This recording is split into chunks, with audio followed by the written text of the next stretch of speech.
Baby, look like it. I'm out the perk. Oh, yeah, oh, Jesus. Shawty says you like it. She look like a heater. I'm off the perk either. Wait, wait, wait. The meter is better than yours. Ooh, wow. Ooh, wow. Okay. Are we cooking? Are we cooking? Are we cooking? Yes or no? Yes or no? Let me see. Me and my zero viewers. Viewers. Hello, how are you? Viewers. Hello, how are you? Viewers. From the east. They have sprung their trap.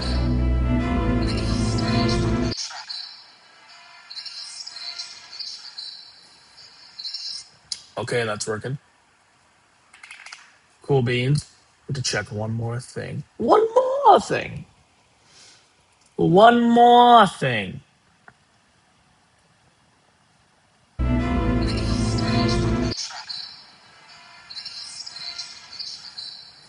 Okay, cool. This is it. This is good. That's done. This is it. This is good. Good. Alrighty. Welcome back to another stream. We are doing this 2-3 days in a row consistency.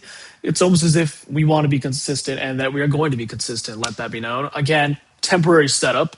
The mic is going to get much better because it's still in my boxes and it's still being shipped.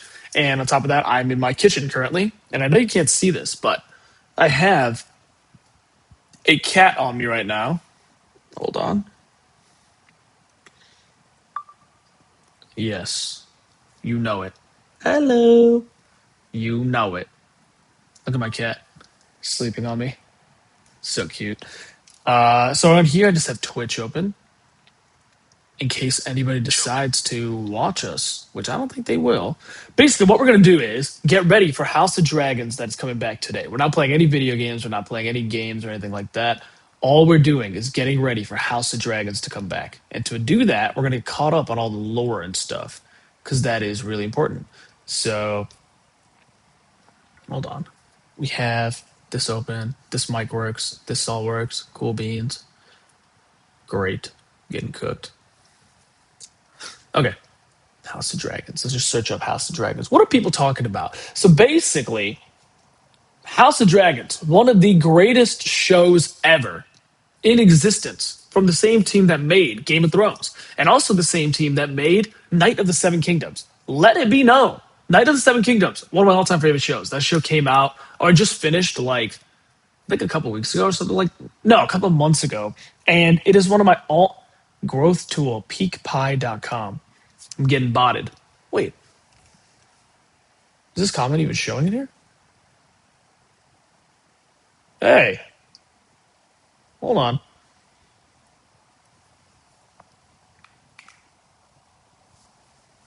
Um, um, okay. The comments are here now. Should show. All right. Should. Should. You would think so, right? Hey, AI bot, can you leave another comment? Just need to make sure that it's working. Where's my chat? Should be right here. I can barely see anything. I'm so cooked. It's too light outside. All right. But either way, like I was saying, we need to watch. We watched this yesterday already. We're gonna watch the recap.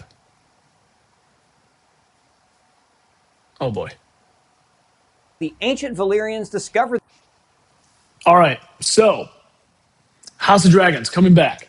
Same team that made Game of Thrones, which was like the number one show in the entire world. Same team that made Night of the Seven Kingdoms, which in recent times is one of my all-time favorite shows. And it comes back tonight in 3 hours EST. So what we're going to be doing is catching up on Game of Thrones, or catching up on like what we missed in season 1 and 2. I already watched the super long video. We're not going to watch another one because that's going to take too long. But we are going to be watching this one on all the dragons because that's super important. So let's do that. God help us. Hey, LM Studio, like my tweet. Goats.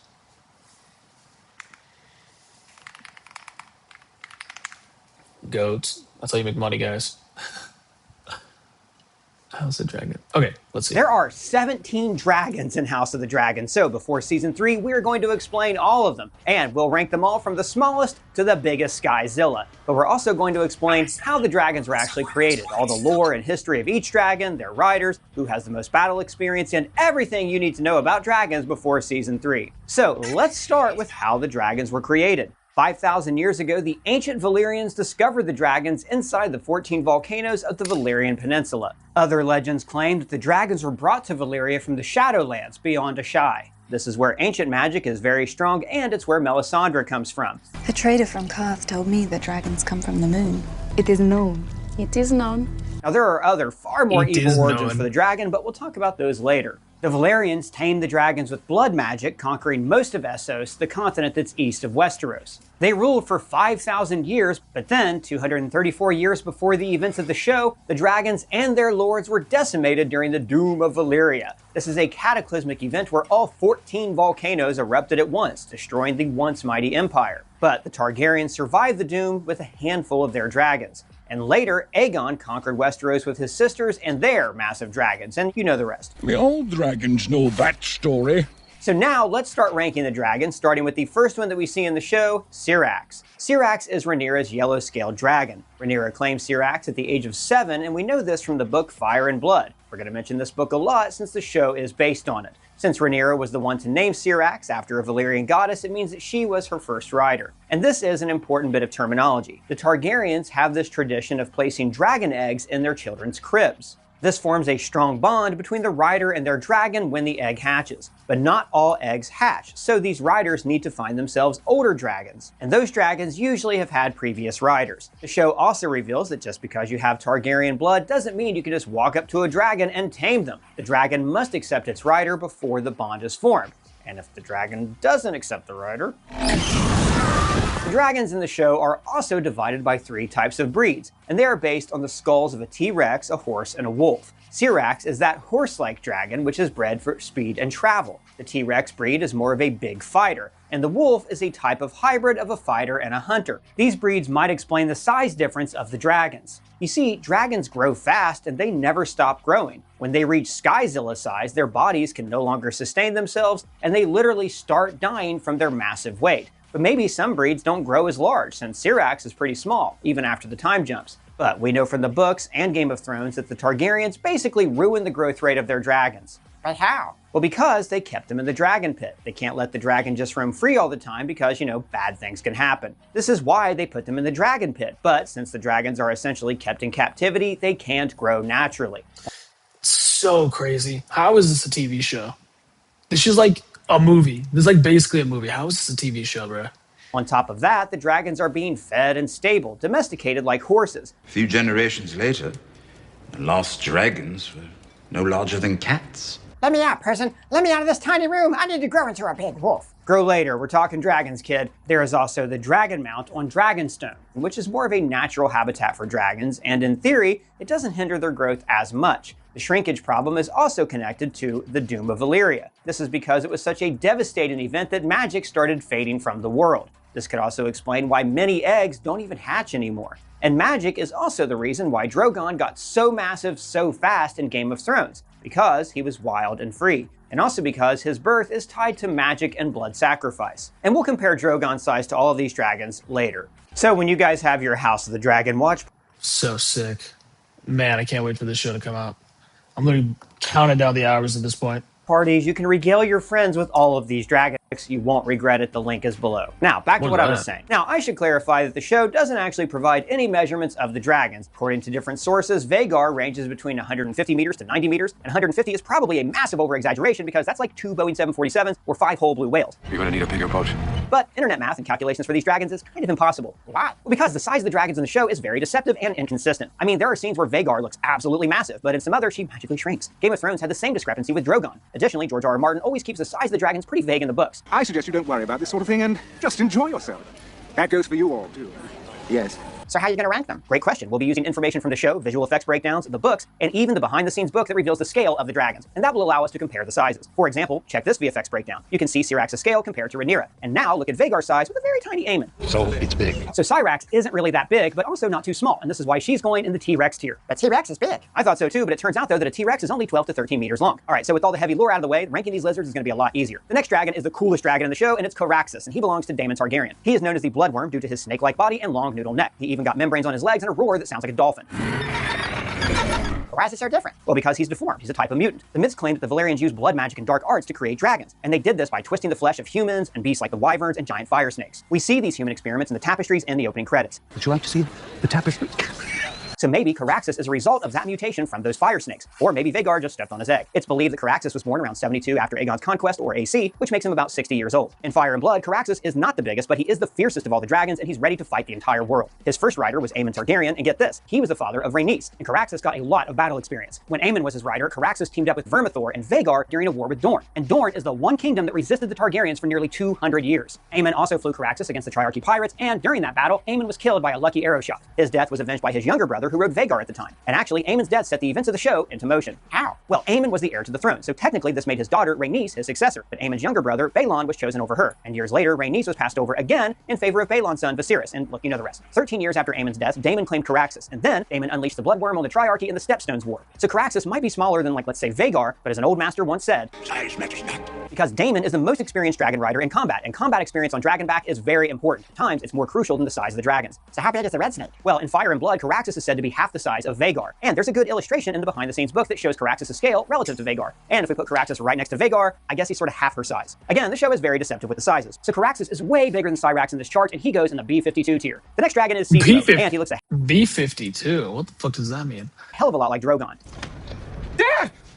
Seasmoke's current rider is Adam of Hull, but before that, he belonged to Laenor Velaryon, and he was his first rider. And if I'm not mistaken, this makes Laenor the first Velaryon to claim a dragon, because the Velaryons were never dragon riders in Old Valyria. Also, Seasmoke has battle experience from that war in the Stepstones. But as you know, Laenor sailed away with his lover, choosing a dude in a boat over a freaking dragon. You chose poorly. So after Laenor left, Seasmoke was riderless for 6 years until they tried to saddle him up with this guy, and Seasmoke said, hell no, I'm doing the choosing myself. So Seasmoke claims Adam as his new rider. But how can he claim him? Well, Adam is the illegitimate son of Corlys Velaryon, and the Targaryens and the Velaryons were crossbreeding for generations. In fact, Aegon's mother was Velaryon. So when Seasmoke sees Adam, he senses someone who is like his previous rider, similar to how Drogon knew that Jon Snow was secretly a Targaryen. Yeah, okay, I got that part, but if Laenor is alive, how can Seasmoke get a new rider? Okay, that's actually a very good question. Unlike in the show, in Fire and Blood, Laenor doesn't fake his death and he actually gets killed. But remember, the riders don't really control their dragons from the saddle, it's more of a magical connection. They can sense what their riders are feeling and maybe even thinking. They are bound by blood and a form of telepathy. Dragons are intelligent. More intelligent than men, according to some maesters. Drogon always knew where to find Daenerys and came to her when she needed him. So maybe Seasmoke sensed that Laenor wanted to escape his shitty life, and he had no choice but to leave the dragon behind. And Seasmoke understood that on some level. We also see this when Laena begs Vhagar to burn her, and the dragon actually hesitates and doesn't want to kill her rider. Okay, but how big is he? So this might be a surprise. There is this scene from Season 1 where Seasmoke is next to Sunfire, and they're evenly sized. And according to this size chart from the Season 1 concept art, Seasmoke is smaller than Syrax. But then in Season 2, we have this very clear shot of his scale next to Syrax. You can This was one of my favorite shots ever in this whole show. Ever, bro. Like, let me just put it out there. Game of Thrones, Attack on Titans, Night of the Seven Kingdoms, House of Dragons, 4 of the best shows ever in the past, like, 10 years that have ever came out. It's up for discussion if Attack on Titans is better than Game of Thrones. If you haven't watched both, I beg you to watch both. But those two shows are so damn good. It's hard to like put into perspective just how good those two shows are. And now we have like a resemblance of Game of Thrones now with House of Dragons, and it's impossible to not watch House of Dragons. If you haven't seen it yet, you can now watch season 3 live with us. And if you have like a lot of free time, honestly, because it's like an hour long each episode, I'm begging you, catch up on House of Dragons. If you got nothing to do and you want to like invest your time and energy and stuff into something, House of Dragons is one of the greatest shows ever right now. And if you're bored and you're looking for something to do and you want to like follow something or whatever it is, like you're looking forward to something, you want to look forward to something once every other week, this is the thing to look forward to. House of Dragons is one of the all-time greatest shows, and it's coming back in 3 hours, and I'm begging you to watch it, bro. Let's continue. See that Seasmoke and Syrax are basically the same size. So Seasmoke goes into the T-Rex tier, but above Syrax since he's got battle experience. By the way, guys, if you love dragons, then you are going to love this brand new Dance of the Dragons t-shirt we have at our merch store. This is designed to look like a tour shirt, Seven Kingdoms tour, with all the battles listed on the back. I love this shirt. And we also are proud to debut this brand new Winter Wolf shirt. The Winter Wolves are a badass group who are going to be very important in this season of House of the Dragon. We also have our brand new Duncan Egg shirt. And of course, we have classics like Cersei's Wine Mixer, Team Green and Team Black shirts, Sir Pounce on the Iron Throne, and Hammer and Fury. I wonder how much money they make from this. Probably a lot, right? Like, these are sick.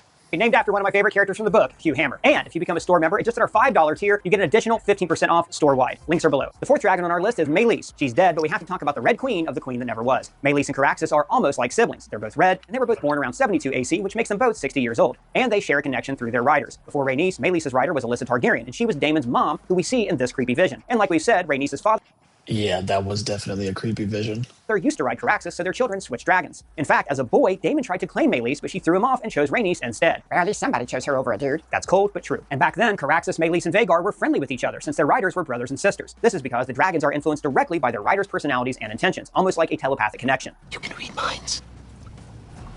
Alyssa died in 84 AC due to a childbirth complication, and Rhaenys claimed Meleys not long after. In Fire and Blood, Meleys is described as one of the fastest dragons, but no amount of speed could save her from Vhagar's out-of-nowhere finishing move. Surprise!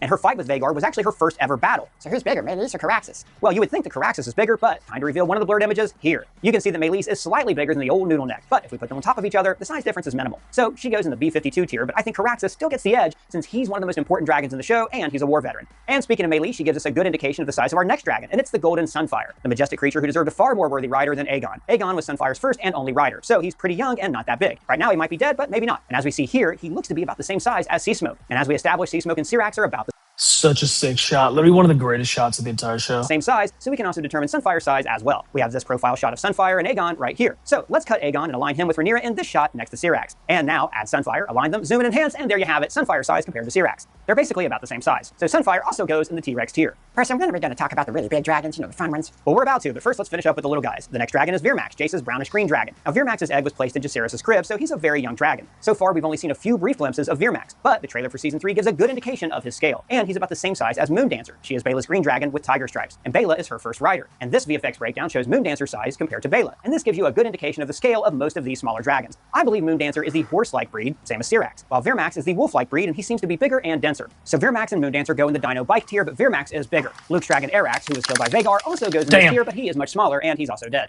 Now, since we brought up Grandma Zilla herself, it's time to talk about her, but it will make more sense to first explain Balerion because their histories are intertwined. Balerion only appears as a gigantic skull, but he is the biggest and oldest Targaryen dragon. But there might be a secret dragon who is bigger. We'll talk about him later. Balerion helped to create the Targaryen dynasty, and his flame forged the spiky chair that everybody fights over. He is called the Black Dread because of his black scales. They actually say that Drogon is his reincarnation, so that's why we're using Drogon footage here. In the books, it's estimated that he hatched 114 years before Aegon's conquest and before the Doom. Although there is no official record of his birth, so he might be older. The Targaryens arrived in Westeros with 5 adult dragons, but Balerion outlived them all, making him more than 208 years old. Balerion was the last living creature to have seen old Valyria before the Doom. Long before Aegon, Balerion's first rider was Daenerys Targaryen, and she is the Targaryen who had a vision about the doom of Valyria, which is the reason why the Targaryens came to Westeros. And the story goes that she had this dream right after claiming Balerion. So this connects to Aegon's dream to conquer Westeros 100 years later. I'm no ordinary woman. My dreams come true. Aegon conquered the Seven Kingdoms with Balerion alongside his sister wives and their dragons. The same rode Vhagar and Rhaenys. What?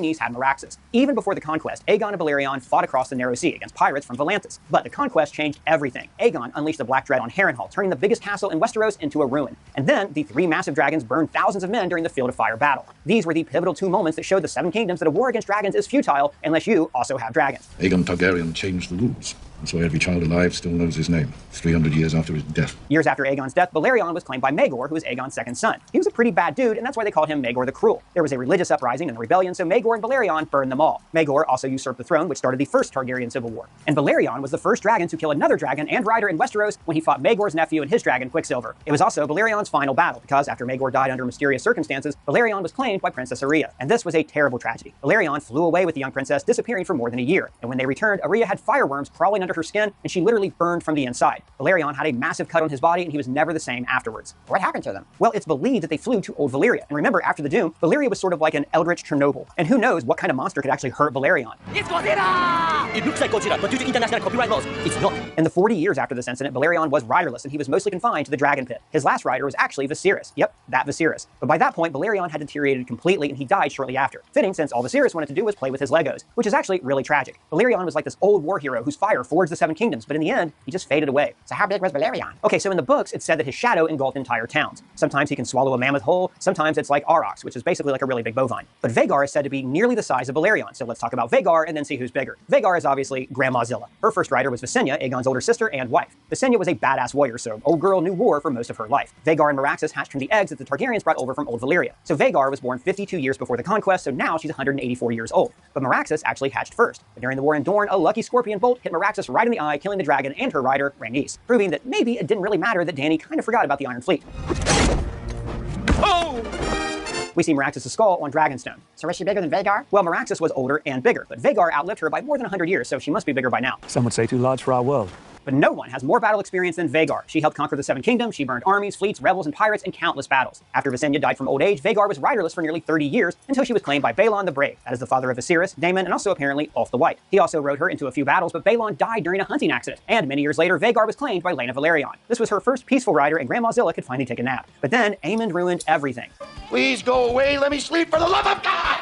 So Vhagar isn't just a flying war machine, but she also has the biggest dragon kill count. She has killed 2 dragons so far, well, 3 if Sunfire's really dead. So how big is she? Okay, so Vhagar is 184, about 24 years younger than Balerion when he died. In the books, it said that Vhagar is nearly the size of the Black Dread. But it's been nearly 40 years since Balerion died, and Vhagar is still kicking. And she is so enormous that she can't fit in the dragon pit anymore. Balerion spent his last decades in the pit. And so, make of that what you will. But Balerion was born in Valyria before the Doom, and this is important. Because of magic? Exactly. Back then, magic was still very strong in that part of the world. And remember, Drogon grew so massive because his birth was tied to magic and blood sacrifice. Even Dany's other 2 dragons grew very fast. Magic for dragons is like nukes for Godzilla. So it's likely that Balerion was already gigantic before Vhagar even hatched, and dragons never stopped growing. Additionally, the behind-the-scenes book reveals that the prop of Valerion's skull is 12 meters high and 5 meters across. And actually, here's me next to that skull. So they're both Skyzilla tier, but I believe that Vhagar is still under Balerion, mostly because I think that HBO wants to keep Balerion as the biggest dragon, especially for that Aegon movie they're making. But speaking of massively oversized dragons, time to reveal this blurred dragon. And yes, it's Drogon. Apparently, he is that massive, bigger than Caraxes. Doesn't look like it sometimes, but it's canon, which is insane since he was just 7 years old. You're a big boy. But Drogon isn't quite Skyzilla tier, so he's the first dragon in the Jumbo Jet tier. So we're winding down to our last 7 dragons, and the next dragon is the biggest mystery of the show, and that's Dreamfire. She is Helena's dragon, and in 2 seasons we barely saw her. In Fire and Blood, Dreamfire has pale blue scales. I can't wait for season 3, bro. Not only because they're gonna showcase all these things that we haven't seen yet, but in addition to this dragon, there's also the Greens, that one kid we haven't seen yet. I forgot his name. He's the what the fuck is it? There's one kid we haven't seen yet, and I need to see him. And a slender body. Her first rider was Rhaena Targaryen, Aegon's first granddaughter, but she didn't participate in any battles. 47 years after Rhaena's death, Dreamfire was claimed by Helaena. But Helaena doesn't really ride in the show, so Dreamfire is mostly kept in the Dragon Pit, saving HBO a lot of CGI money. Dreamfire hatched in 32 AC while Aegon the Conqueror was still alive. So she's about 100 years old, which means that other than Vhagar, she is the oldest dragon. Really? But what about that other big dragon? Isn't he older? Nope, Vermithor is younger, but we'll talk about him a bit later. The first time we see her, Dreamfire doesn't look that huge. When she flies with the other green dragons, she doesn't seem to be much bigger than Sunfire, but I guess faraway objects also look smaller. These are small, but the ones out there are far away. So I think that the creators of the show didn't actually decide what she looks like or her size, because there's nothing about her in the VFX breakdowns or the behind-the-scenes book. In fact, they might have just used Drogon's CGI model, and in the book, Fire and Blood, it's implied that Dreamfire is the mother of Daenerys' dragons. But this was apparently retconned in the show, since in Season 1, Syrax lays 3 eggs, and in Season 2, Rhaenyra sends 4 eggs to Pentos. And director Gita Vasant Patel confirmed that these are Dany's dragons. So I guess the big mystery now is what happened to the blue egg. So how big is she then? Well, Season 2 gives us a better clue to her size when Rhaenyra and Corlys talk about her. And her dragon. Dreamfire. Hatched when the Conqueror was king. She is formidable. And it will be kind of poetic if the Greens have this massive dragon that they can't use because Helaena refuses to fight. So even if she's not Drogon's mom, she might at least be in the Jumbo Jet tier, but below Drogon. Another dragon we've barely seen is Taraxis. He belongs to Rhaenyra's youngest strong boy, Joffrey. We get a very brief glimpse of Taraxis in this cage. So he's still pretty small, about the size of Dany's dragons in Season 3 when this badass moment happened. Dracarys. So Taraxis is Velociraptor tier. Rhaenyra has 2 more boys, Aegon and Viserys. The egg of little Viserys hasn't hatched yet, but Aegon has Stormcloud. So yeah, Stormcloud goes in the Velociraptor tier, although he's much smaller, but I'm not going to add another tier. We've got enough already. We've got 5 more dragons to talk about, so let's finally talk about the 2 new big ones. The first is Vermithor. He is very big, but how does he compare to Vhagar? Vermithor's rider used to be the old King Jaehaerys himself. His egg was placed in baby Jaehaerys' crib, which means that Vermithor is about 98 years old. And what's so impressive about him is that, despite Vermithor being younger than Dreamfire, he's bigger than her, and he grew really fast. Vermithor has battle experience fighting in 2 Dornish wars, and Jaehaerys was Vermithor's only rider for 50 years. After the old king's death, Vermithor was without a rider for 30 years until he was claimed by Hugh Thorgaryon. Wow. after he survived Rhaenyra's racy Hunger Games. And this is poetic since Hugh is Jaehaerys' grandson. But also, Hugh's mother was Sarah Targaryen, the old king's rebellious daughter. After a scandal in her youth, Jaehaerys forced Sarah to become a silent sister, but she ran away and started working in pleasure houses just to get back at her dad. And this is how Hugh was born. So how big is he? Well, Vermithor's head towers over Rhaenyra. Compare that to how tiny Seasmoke is here, or even Meleys. It's not even close. In Fire and Blood, Vermithor is nearly the same size as Vhagar. Vermithor even has that loose double chin nutsack like Vhagar, which I guess is a true testament of a giant dragon. So he goes in the nutsack. What do you mean by that? Sky Zilla tier, but under Meraxes because I think those OG dragons are still bigger. But Vermithor is inherently connected to Silverwing. You see, Jaehaerys was happily married to his sister Alysanne, and Alysanne was Silverwing's rider. The love that Jaehaerys and Alysanne shared carried over to their dragons, because they used to coil together, which is basically like dragon spooning. Did you pull a knife on me in the night? Silverwing has no prior battle experience, and she is a friendly dragon. That is why she did not roast Ulf. Cregan Stark said that Jaehaerys and Alysanne came to see the wall, but their dragons refused to fly beyond, probably because they didn't want to be target practice for the Winter Olympics javelin champion. So goated. After Alysanne's death, Silverwing was riderless for about 40 years, and then Ulf stumbles into Silverwing's lair and learns how to train your dragon. So how big is she? Well, Silverwing was born around 36 to 42 AC, which makes her about 90 years old, so she's obviously big. So it might be her slim build that makes her look smaller because her head is massive compared to Ulf's body. But we can use the VFX model scale to see her size. So she's very big, but smaller than Vermithor. So I still think that Silverwing is in the jumbo jet tier, but bigger than Drogon, but I might be wrong, let me know. Okay, time to explain the 2 new dragons in the show, and after them there's one secret bonus dragon. The 3rd season will finally introduce Alicent's son, Daeron Targaryen, and his dragon is Viserion. Daeron. That's his name. We like 2 seasons of this whole show. We've never met this kid.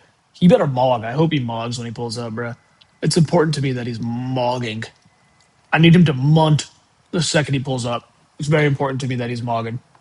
Do you understand? She earned the name the Blue Queen for her blue scales, and she can shoot blue flames, which proves that you don't need to be a zombie dragon to have blue fire. I really hope they keep it for the show because, as Avatar The Last Airbender taught us, blue flames are the coolest. We will dominate the Earth! Viserion hatched around the same time as Vermax, so they're about the same size. So Viserion goes in the Dino Bike tier, but below Virmax and Moondancer because she's just recently started flying. And the final new dragon is Sheevestealer. At the end of the 1st season, Daemon mentioned that there are 3 wild dragons. Then there are the 3 wild dragons, all of whom nest here. So what's a wild dragon? Do they like party a lot? No, these are dragons that were never claimed by any riders. They're basically the unwanted, homeless dragons. Sheevestealer has mud-brown scales and a kind of deformed body, so maybe he's a bit of a mutant too. Rhaena finds him hunting sheep in the Vale, hence the name. It's not the natural hunting ground of dragons. George R. R. Martin will tell you all about that. I should also say that Sheevestealer has a very different rider in the books, but they changed it to Rhaena in the show. In the book, Sheevestealer hatched when King Jaehaerys was young, so it makes him a pretty old dragon. So is he like really big? Well, we get a clear shot of his scale right here with Rhaena standing on this hill. So let's estimate his size by putting him next to Syrax in this shot again. Let's extrapolate Rhaena and align her with Rhaenyra from this scene, and then do the same to Sheevestealer and compare him to Syrax. And there you have it. Sheevestealer is slightly bigger than Syrax, but not by much, which is surprising because he should be way bigger. But it looks like they scaled Sheevestealer up for season 3. I think the show is keeping him smaller than Caraxes on purpose so as not to overshadow one of the main dragons in the show. So for now, Sheevestealer goes in the T-Rex tier, but is way bigger than Seasmoke. So that's all the dragons we see in the show, but we got that bonus dragon, and this one might be older and bigger than Balerion. Say what? It's impossible. Other than Sheevestealer, there are 2 more wild dragons. There's Grey Ghost, who's really shy, and that's about it. But there's another, the biggest and oldest wild dragon, and he is simply known as the Cannibal. He eats dead dragons, smaller dragons, and Yo. dragon eggs. And I guess eating dragons should be making him bigger. And according to the legends, the Cannibal was on Dragonstone even before the Targaryens arrived there. So in theory, he's older than Balerion. So he's like Super Skyzilla. Well, yeah, if he's actually that old. Wait, what do you mean? Well, here's the thing about the Cannibal. The only time he's mentioned is in Fire and Blood, and the exact quote about him goes like this. The Cannibal had made his lair on Dragonstone even before the coming of the Targaryens, some small folk claim. See, some small folk claim. The small folk is the key word. We mentioned Fire and Blood a few times, but here's the thing about this book. It is written like a history book, told from the perspective of in-universe historians who kind of give their side of the story, and they are all unreliable narrators. You'll find he's a terrible maester. And all of them agree that the stories about the Cannibal living on Dragonstone before the Targaryens are just bullshit. Now, there are legends about dragons living in Westeros back in ancient times, and maybe the Cannibal is a descendant of those dragons. But the only proof that the Cannibal is older than Balerion is the word of the small folk. Are we really going to take the tales of peasants as well? He probably did exist, but the stories about him were grossly exaggerated. I mean, if there was a dragon bigger than Valerion and Vhagar in Westeros, wouldn't it be a bigger deal? And if the Cannibal was so massive, why wouldn't the Targaryens try to claim him? But more importantly, why would the Targaryens allow a wild dragon to eat their most precious resource? My theory is that the Cannibal is like this natural janitor on Dragonstone. He eats the leftovers, and any dragons who are too weak or just dead dragons. Ew, you feed your dragons dragons? Unless, of course, he was so massive and old that even Balerion didn't want to mess with him. But what do you guys think? Is the Cannibal bigger than Balerion, and did he even exist? So this was our ranking of the dragons in the show, from the smallest to the biggest, but it's also a list of the most dangerous dragons. Do you agree, and how would you rank these dragons? Remember to head to zbiotics.com/screencrush and use the code. Wow. So sick. Again, once again, House of Dragons. If you haven't started watching this show, I'm begging you, watch this show. This comes from the same world as Game of Thrones. Game of Thrones, arguably one of the best shows on the entire planet, right next to Attack on Titans, and right next to Breaking Bad and all those other GOAT shows. This is in the same universe, but like 100 years before, or like 200 years before, something like that. So if you're bored, and you don't have anything to do, and you want to watch a new show, tonight, season 3 of House of Dragon starts. You should watch season 1 and season 2, even though it'll take you a fat minute. And then you can catch up and watch season 3 as it drops week by week. In addition to that, you should definitely watch. Knight of the Seven Kingdoms. That's again in the same world, Game of Thrones, but 80 years before.